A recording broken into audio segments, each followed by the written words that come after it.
Hi, everyone. So thank you so much for joining us today for my interview with Danijela.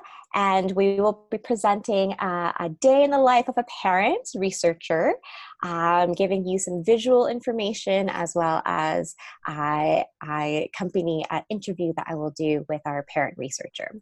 So before I begin, I would like to introduce you to our team.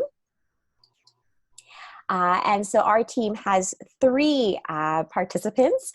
So the first one is Danijela Grahovac, who is a parent researcher at CanChild at McMaster University.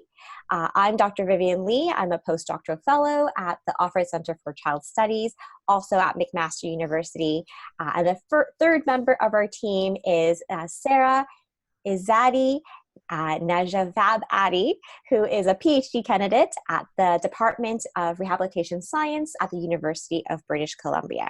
So Sarah helped us put together these slides so that Danijela and I can discuss what a day in the life of a parent researcher is really like. So thank you so much, Danijela, for joining me for our interview. And I'm going to start with our first question. So the first question is, as a parent of a child with a disability who is quite involved in research, can you tell us, what does your day-to-day life look like?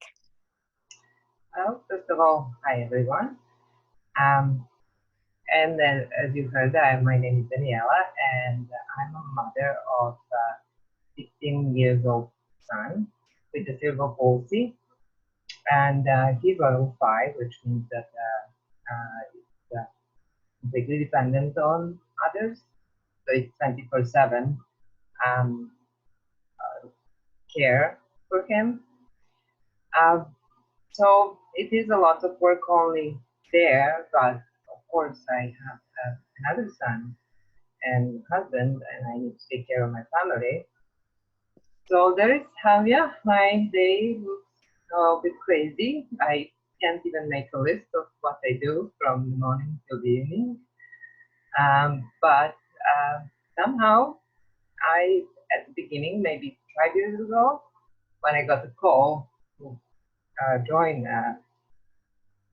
one of the projects, I somehow squeezed to about 2 hours per week. Mm-hmm. And well, I saw that I can do it. You know, I organized myself a little bit better. Mm-hmm. And I did that when my son was in school. Mm-hmm. Mm-hmm. So even now, when it was, for example, it was a lot of snow days and, you know, March break, no school, those kind of stuff. He's okay already. I mean, he's 16, and now he will give me some time to do. Like, for example, now he will give me some time to do some stuff. You understand? Mm-hmm.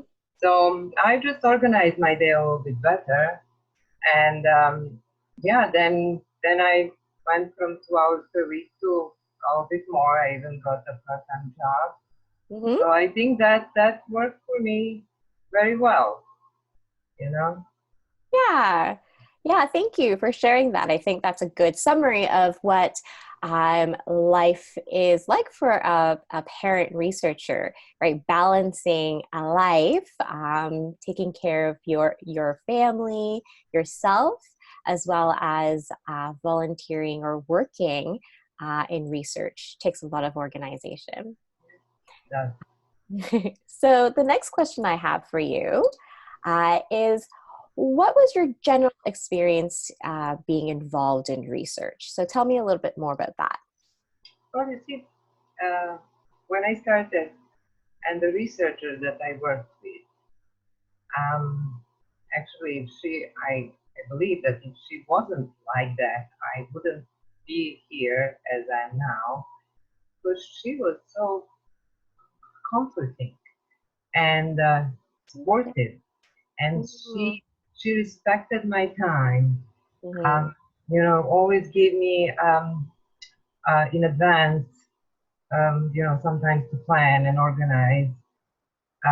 Never judged me. Mm-hmm. Never said you should do it and you didn't. You Mm-hmm. know what I mean?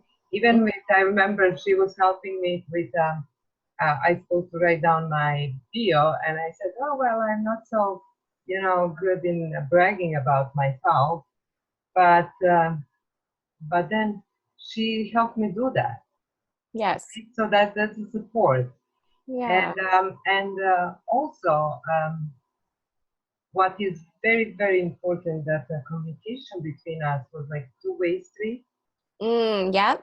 Yeah. And we, it wasn't like, in the beginning, before I was doing a lot of those, whenever they call me for some research project or something, I will do those surveys, trying to help, to Mm-hmm. make a difference in some way.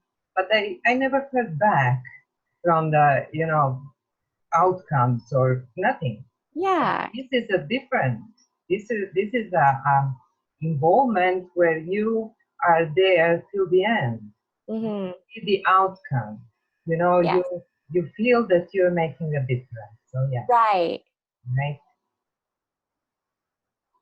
Yeah, that sounds so. I like hearing that. It's a two-way street, right? As a researcher, um, we have to remember that the participants, so the people who come and do our research, are doing it for a reason, and they're interested in the outcome, and the information needs to flow both ways. I think that's important Right, to point right. out.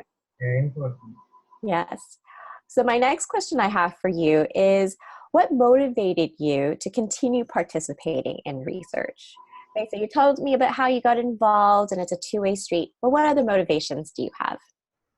Well, that's a good question. I already answered part of that in a previous question when, you have that feeling that you're making a difference, you know, Mm-hmm. and it's not only a feeling, it is, I've seen it. Mm-hmm. I've really seen it. So also that helped me be a better advocate for my son, Yeah. to speak up. Um, well, there is many benefits also for other families. So, not only for mine, well, Mm-hmm. hopefully that project that you're involved with will help other children. Mm-hmm. So that is a big, motivation. Mm-hmm. Of Of course, you are always hoping for policy change, and course. that is Yes. a long shot. Yes. But, if you don't do it, it won't happen. Right. Right? And, there is another, yeah, I can see compensation. Well, I work as a volunteer during my time at the beginning, Yep. and then, yes, I did get compensation, and that's something that helped. So, Mm-hmm. you know, so there is many aspects that motivates me as a parent because I do have that experience knowledge Right. for I'm doing the same thing. I mean the same thing, taking care of my son for 16 years. So I must Yes. have a big knowledge about how to do stuff, right? Yeah, So exactly. sharing that with other people and making them realize that it's that they can do Yes. similar stuff. It's a big motivation. Yeah, I think that's great. I think that everyone has their motivation to participate. It's great to hear yours. I think they'd be very similar to other parents, and keeping in mind that this is information that can be shared and that can hopefully make a change. That's kind of why we're all here, right? And so the next question that I had that you touched upon a little bit in your last question is, do you think compensating parents facilitates their involvement in research? Kind of why not? Well, I did both ways. So I was volunteering my time and I did get compensated for my time. Mm-hmm. I can tell you from my perspective, um, I did the same thing. I got involved the same way. in both cases, but it felt a little bit better when I got paid for that. Because Yes. I couldn't work at that time, especially I couldn't work, and I didn't have any like pocket money or something. You just want Right. to pay some bills, help family with something, right? So it did feel better, also in a way that they respect my time. That's Right. how you feel. Like, oh, okay, well, they do it. And you know what? Maybe somebody will think that that puts some pressure on. Mm-hmm. No, Mm-hmm. it doesn't. No, it doesn't. I mean, Mm-hmm. it's about researcher who needs to know how to approach. As I told you, I was lucky with my first one, Mm-hmm. and not to put the pressure on parents because they are already under the big pressure with the daily life and Mm-hmm. else. Um, and it's just it makes you feel better. Yeah, Yeah. yeah. I Yeah. think it's okay to get money for this. Yeah, I think you make a really good point about respecting the parents' time, right? Yeah, So and understanding that they're playing an important role in research. Everybody else gets compensated, like postdocs like myself or research assistants. So parents who get involved, maybe compensating them is the right thing to do, right? right. Yeah. Okay, so last question in our interview. That's my question to you. Yes. So, well, what you learned from my story Yeah, as a so researcher. yeah, as a researcher, I think that listening to your story has given me lots of ideas on how I can better facilitate parent involvement in research. So, the first part is, the thing that stands out the most to me is a two-way street, right? We are so, as researchers, so much about what we do is gathering information from the parents that we work with. But we have to remember that the information needs to feed back to them in a meaningful way. The outcomes, the findings from a research, how it might impact them. But moving on from that, just seeing them as not just participants, right? As how you got involved, you started as a participant, but then became a member of the team. And so I think that's the next part, is thinking about ways of carving out a role for parents so that they become a respected member of the team. So someone who we can compensate for their time, and really engage them in a way where they feel like they're part of the process. And also to ensure that we respect and understand that their daily life is about about their child as well, and keeping in mind that there needs to be some flexibility and understanding, and not being judgmental.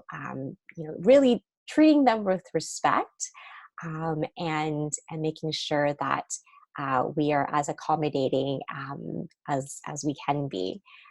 So I think that's what I learned from our conversations, is that Oh, you very just have good. to try. You just have to try. Very good. And Yeah, and that is the honest conversation. When I do this interview with you, I'm honest, and you yes, on the other side, you're honest, and that is the way to go. yeah, I think Right? so. Yeah.